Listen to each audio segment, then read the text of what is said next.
Hi, I'm Jason Easton. I'm the Deputy Director of Strategic Growth here at Helping Hands of Skagit County and in Cedar Woolley, Washington. And we couldn't be happier to be a part of the pilot program for Essentials First.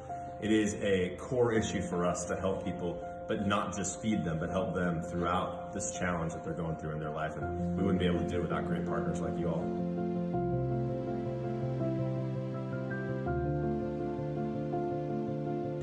You know, one of the things that I'm really passionate about here at Helping Hands is our solutions-based part of our team. I mean, obviously, it's a passion of ours to give people food and to make sure that they can keep their kids and themselves fed, from chow to all the other things that we do. But there's this huge gap.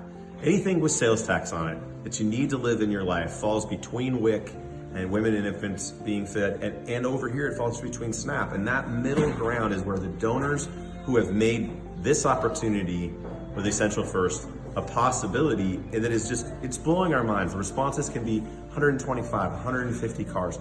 One of the weeks when I went down the line and thanked people for coming on one of our monthly distributions for non-essentials and for food, or non-food, it was thanking people and their gratitude for knowing that the stability of us being here once a month, they knew they'd have shampoo, which is going to make it easier to go to a job interview. They knew that there were feminine hygiene products, which would change their whole challenges of their life. You know, I'm the husband of over 30 years, and I have two beautiful daughters. I know that the confidence they need when they're dealing with certain situations in life. I know of people who need that shower to be able to feel comfortable in that job interview. Those things are being met because we have a stable source right now. On a monthly basis, we're able to distribute all of these great non-food items.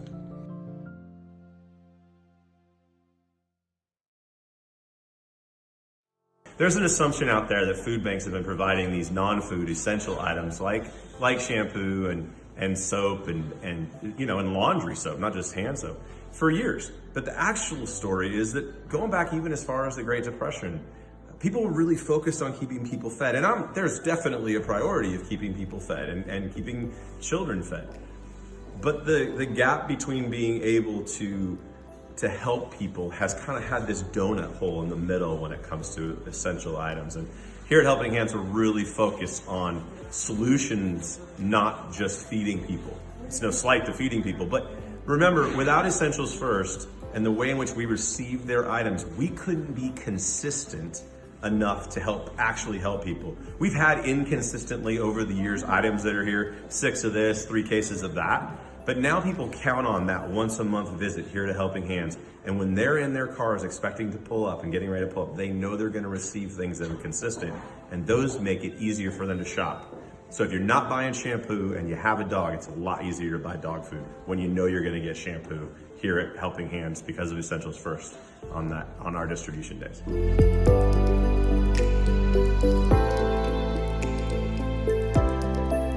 When Essentials First helped provide for the first time around for us to give these really amazing non-food items, like we've talked about before, to our area, we were experiencing unprecedented floods in the east part of our county in Skagit County.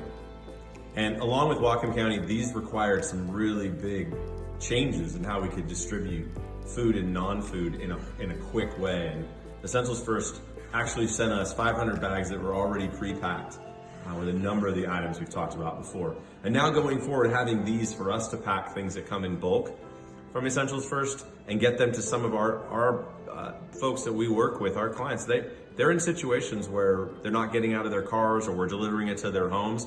And it's so much easier for us to get this to them because of these great bags and the kinds of, that's simple things that we need help with. The logistics of actually distributing what we do is really important. And so we're really glad to have a partnership so strong like we do with Essentials First.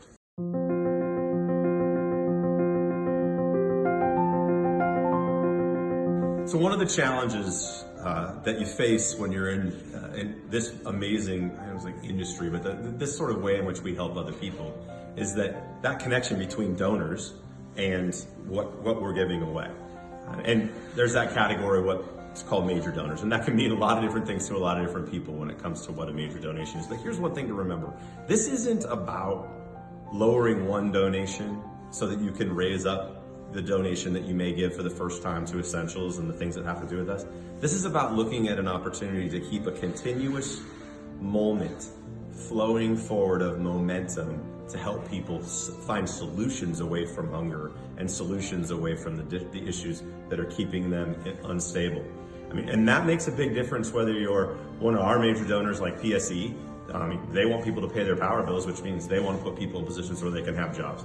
So today, if I was in front of a major donor, whether it's an oil refinery, a utility, or whether it's a private business, or for that matter, even if it's somebody who controls a lot of donations, if you think about it, like a US senator or a congresswoman, this is what I would say, really simply.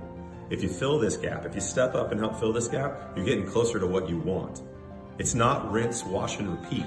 It's actually purposeful solutions that roll into each other. Let's roll food together with essential items, non-food items, so that we're closer to solving poverty issues as opposed to just doing the same thing over and over.